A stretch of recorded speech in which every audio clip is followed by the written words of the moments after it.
My first case as a trainee was a search op for a 4-year-old boy that was somehow separated from his mom. The dogs had a strong scent going, and there were several obvious signs he was nearby. We knew we were going to locate him. We found him in a berry patch half a mile away from where he was last spotted. Surprisingly, the kid seemed oblivious to how far he had went. I was relieved when one of the veterans brought him back because honestly, I'm not great with kids and find it tough to interact with them and keep them entertained. On our way back, my trainer takes me on a little detour to a common spot for finding missing people. It's a natural dip in the terrain near a well-frequented trail, and typically people tend to gravitate downhill as it's the path of least resistance, literally. We hump it to the location. After arriving, she gives me a tour of the place, showing me where she's found people in the past. As we're walking around, I see something off in the distance. The main parking lot is around 8 miles from here. If you don't want to hike that far, there's a back road that'll drop you in closer. However, being on state-protected land means that no commercial or residential development is allowed here. The most you'll come across are occasional fire towers or makeshift shelters that homeless people attempt to construct. But the object I'm looking at in the distance has straight edges. And there's one thing you pick up on real quick. It's that nature nearly never makes straight lines. I point at it, but she just shrugs her shoulders. She hangs back, allowing me to approach it and investigate. As I draw nearer, about 20 feet away, a chill runs down my spine. Right there in the middle of the fucking woods stands a staircase. In any other context, it would seem entirely routine. It's just an ordinary staircase with beige carpeting, standing about 10 steps tall. However, instead of being indoors where it belongs, it's inexplicably positioned here in the heart of the woods. The sides aren't covered in carpet, and I can clearly see the wooden structure beneath it. It reminds me of a video game glitch when the house doesn't load, but the stairs inside the house do. I'm left standing there, my mind racing to make sense of the inexplicable sight before me. My trainer strolls over and stands beside me, looking at the staircase as if it's the most ordinary thing in the world. I can't help but blurt out, "What the fuck is this doing here?" She just chuckles and replies, "Welcome to the job, rookie. You're gonna encounter a lot more of these eventually." I start to reach out to touch the staircase, but she grabs my arm hard to stop me. "Don't ever do that," she says. Her tone may be casual, but her grip is firm, and I find myself just standing there, gazing at her with a look of confusion. "You're going to encounter them all the time, but whatever you do, don't approach them. Don't touch them. Don't climb them. Just ignore them," she warns firmly. I start to ask about it, but the way she's gazing at me tells me it's better left unsaid. We continued on, and the mystery stairs doesn't come up for the remainder of my training. Unbelievably, she was right. I'd estimate that about every 4th or 5th call I respond to, I stumble upon a set of stairs. Occasionally, they're quite near the trail, maybe within a couple of miles or so. Sometimes they're way out in the middle of nowhere, like 20, 30 miles out. I only encounter them during the most extensive searches or on training weekends. They're typically in good condition, although sometimes they appear weathered, as if they've been there for years. There's quite a variety too. Different styles, different sizes.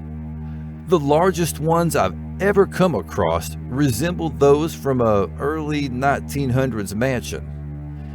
They were at least 10 feet wide, with steps going up to a height of 15 or 20 feet. I've tried striking up a conversation about it with others in my unit, but they just parrot the same response my trainer gave me. It's normal, don't worry about it, they're no big deal, just don't get close to them or climb them. When my trainees ask me about it now, I give them the same cookie-cutter response. I'm at a loss for what else to say. I'm still holding out hope that someday I'll get a better answer, but for now, it remains a mystery.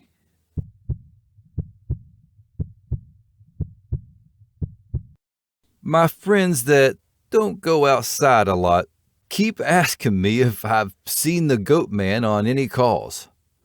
Luckily, or maybe unluckily, I've never encountered anything quite like that. Nevertheless, there was one instance I got a call where I experienced something somewhat comparable, but I don't think it was the goat man. So we got this call about an older lady passed out on one of the trails and needing help getting back down. We hike up to where she's at, and her husband is freaking out. He kinda jogs over to us and explains that he was off the trail checking something out when his wife just starts screaming. When he goes back to where she is, she's unconscious on the trail. He walks us over to her and we put her on a backboard. As we're carrying her back down to the welcome center, she comes to, but then starts shrieking again. I managed to calm her down and ask her what's going on. I can't recall her exact words, but essentially, here's what happened. She was waiting on her husband to come back to the trail when she heard this really odd sound. She said it sounded similar to a cat, but not quite the same. She couldn't understand why. She went further ahead to hear the sound better, and it seemed to be coming closer. She described feeling increasingly uneasy as it approached until she finally pieced together what it was. This next part is so weird, I don't think I could ever forget it, no matter how hard I tried. She said, "It's not a cat, it's a man saying the word meow over and over again. Just meow, meow, meow. However, it was no man. There's no way. I never heard a man's voice sound like that before, all buzzy and strange. At first, I thought my hearing aid was dying, but even after fiddling with it, the buzzing didn't stop. It was very unsettling.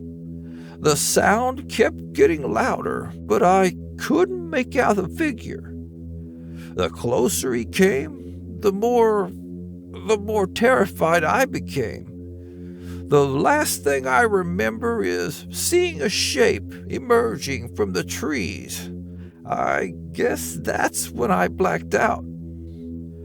Now, undoubtedly, I'm a bit puzzled as to why a guy would be out in the goddamn woods chanting meow, meow at folks.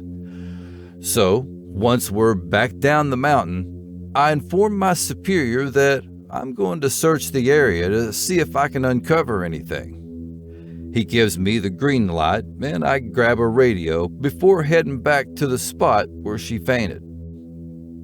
I arrive near the location and stand and listen for a few minutes. Nothing unusual. So I press on for a mile or so more. But now I go off the trail to see if he left any tracks and to try and figure out where he was coming from. As dusk approaches, I'm not too keen on being out alone in the woods at night. So I shrug it off and decide to come back to investigate further tomorrow. As I'm making my way back, I hear something off in the distance. I pause and shout out, asking anyone nearby to make themselves known. The sound didn't seem to come closer or get louder, but it did sound identical to a man saying meow, meow in this really freaky monotone. I know this is a silly comparison, but it sounded like that Ned guy from South Park. You know, the guy with the electrolarynx. I veer off trail towards the direction I assume it's coming from, but I can't seem to locate it. It's almost as if the sound was emanating from everywhere. Eventually, it just fades away, and I find myself heading back to the Welcome Center. I didn't receive any additional reports like that, and even though I went back to the area after that, I never heard that weird sound again. I guess it's possible it was some punk kid fucking around, but even I have to admit, it was pretty bizarre.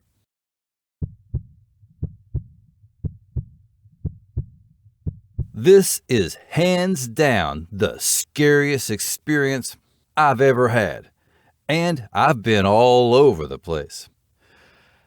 As someone who practically lives in the woods, you learn not to let yourself get scared of being alone or in remote areas. That's why when something like this happens, you usually just brush it off and keep going. This is by far the only incident that's made me seriously question if this job is right for me. I'm not too keen on discussing it, but I'll do my best to recall all the details. This was close to the end of spring. It was a normal lost child call. A 6-year-old boy had gone missing from his family's campsite, and it had been about 2 hours since anyone had seen him. His parents were beside themselves, expressing the typical assurances we hear from parents in such situations. Our child would never wander off. He always stays close. He's never done anything like this before. We reassure the parents that we'll do everything in our power to locate their son, and we fan out in a search formation. I'm paired up with one of my close buddies, and as we hike, we're engaged in casual conversation. It may sound insensitive, but after doing this for a while, you do become somewhat desensitized. It becomes routine, and to a certain extent, you have to learn to desensitize yourself in this line of work. We scoured the area thoroughly for at least 2 hours, going way past where we figure he should be. As we emerge from a small valley, both of us are stopped dead in our tracks by something inexplicable. We freeze and exchange a puzzled glance. feeling a strange sensation, almost like the pressure in the air has suddenly shifted. My ears pop, and I experience a dizzying feeling, as if I'd just dropped several feet in an instant. Before I could ask my buddy if he felt the change in pressure, we're suddenly hit by the loudest sound I've ever experienced in my life. It's as if a freight train is thundering past us from every direction simultaneously, above, below, and all around. My partner yells something, but his words are drowned out by the deafening roar. We're both rattled, scanning the area in confusion, but there's no obvious source of the sound. Naturally, my mind jumps to the possibility of a landslide, but the absence of cliffs nearby dismisses that notion. The sound continues relentlessly, drowning out any attempts at communication between us. Even standing shoulder to shoulder, we're unable to hear each other over the deafening noise. Then, in an instant, as if someone has flipped a switch, the sound vanishes, leaving us bewildered and unnerved. As we're standing completely still for a minute, the normal sounds of the woods return. He shoots me a what the fuck look, clearly seeking answers that I don't have. After a moment of silence, I grab the radio and ask if anyone else heard the end of the fucking world happening. But to our surprise, no one heard anything, despite everyone being within shouting distance. We just blow it off and keep pounding ground. An hour or so later, we check in with everyone on the radios, and the little boy still hasn't been found. Typically, we avoid searching after dark, but given the lack of any leads, a few of us opt to continue, myself and my buddy included. Sticking close together, we call out for him every few minutes. At this juncture, I'm desperately hoping we locate him.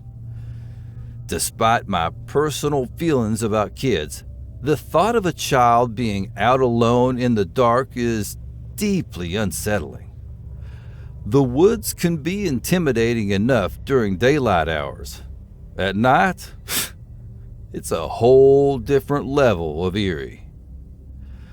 Despite our efforts, there are no signs of him, nor do we receive any responses to our calls.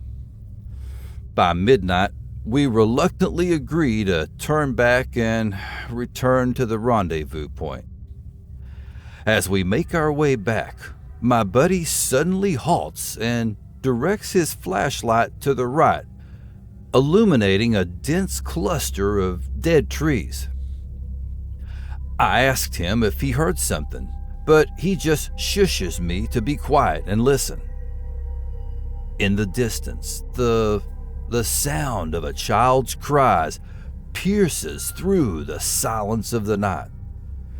Both of us call out the boy's name frantically, hoping for a reply, but all we hear is the faint sobbing getting closer. With a sense of urgency, we navigate around the dead trees, continuing to call out his name in the hopes of guiding him back to safety. As we draw nearer to the source of the crying, an unsettling sensation begins to gnaw at my insides, and I share my unease with my buddy. He admits to feeling the same way, but neither of us can pinpoint the cause. Pausing in our tracks, we call out the boy's name once more, and in that moment, we both come to a chilling realization. The crying we're hearing is is on a loop, a repetitive cycle of the same sobbing, wailing, and quiet hiccups, repeated identically each time. Without exchanging another word, we both instinctively break into a dead sprint, propelled by an overwhelming urge to escape the creepy scene.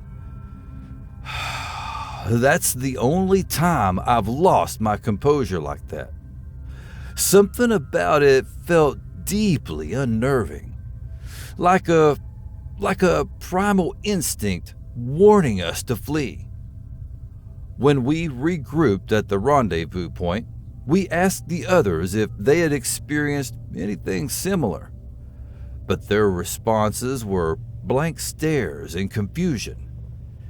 It's hard to explain, but that encounter stayed with me, leaving a lingering sense of unease that I couldn't shake for quite some time.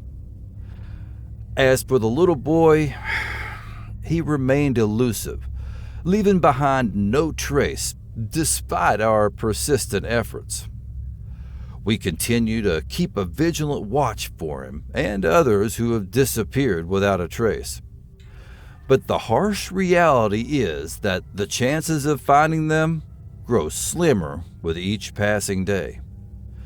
It's a sobering realization, but one that we've come to accept as part of the unforgiving nature of our work.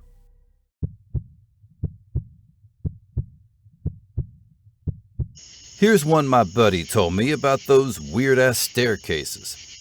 He's had a much closer encounter with them. Even though he can't explain them, he does have a lot more experience with them than I do. He's been a SAR officer for 10 years. He began on this journey during his junior year of college, and his initial encounter with the stairs paralleled my own experience in many ways. His trainer gave him similar advice as mine did, warning him sternly to steer clear of the stairs, never to approach, touch, or climb them. Initially, he heeded the warning, diligently sticking to the protocol.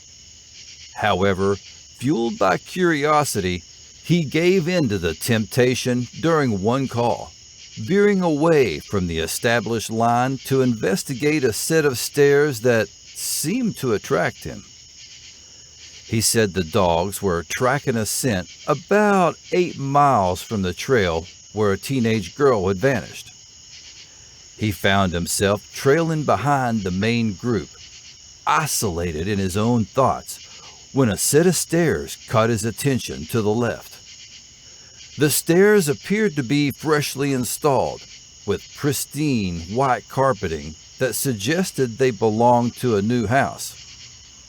As he approached, he noted that he didn't experience any unusual sensations or hear any strange noises. He was expecting something really bad to happen, like bleeding from his ears or nose. Approaching them with determination, he stood right beside the stairs, but felt nothing out of the ordinary. He noted the absence of any debris on their immaculate surface. No dirt, leaves, or even dust. What also struck him as strangely peculiar was the complete lack of animal or insect activity in the surrounding area, which left him feeling uneasy. He couldn't resist the temptation to touch them, just to see if they were real. So he reached out and lightly brushed his hand against the smooth surface of the stairs. He didn't sense anything unusual, except for that unusual stickiness often associated with new carpeting. Ensuring his radio was switched on, he cautiously positioned himself at the foot of the stairs and looked up them. Taking a deep breath, he went up the stairs. The experience was nerve-wracking because of the eerie reputation surrounding them. As he climbed, he kept glancing back, half expecting the stairs to vanish behind him or for something to emerge from the surrounding forest, or possibly even be teleported to a different dimension. But with each step, nothing unusual happened. He reached the top without incident. He stood there looking around, waiting, anticipating. He described the sensation as similar to trespassing in a restricted area of a government building. The longer he lingered on the top step, the more intense the feeling became, as if at any moment he might be apprehended or face dire consequences. He tried to reassure himself it was nothing to worry about. As he lingered, the sensation intensified, reaching a point where he noticed the total silence. The cacophony of the forest had vanished, along with the sound of his own breath. It resembled an eerie form of tinnitus, but far more suffocating in its effect. He descended the stairs quickly, feeling a sense of relief wash over him as he rejoined the search party. He didn't tell anyone what he did. But hold on, the strangest part came after that. He found his trainer waiting for him at the welcome center after the search was over for the day. The trainer's expression was one of boiling with rage as he cornered his buddy, not allowing him to leave. "You climbed up them, didn't you?" he accused, his tone more a statement than inquiry. His buddy, taken aback, inquired how the trainer knew. The trainer just shook his head. "Because she's gone. Her scent was lost by the dogs." My friend asked how that was even relevant. The trainer then questioned him about the duration of time he spent on the stairs, to which my friend responded with not more than a minute. The trainer leveled him with a stern, almost vacant gaze, cautioning that any future attempts to climb stairs would result in his immediate termination. Without another word, the trainer departed, leaving my friend bewildered and unsettled, with unanswered questions still lingering in his mind.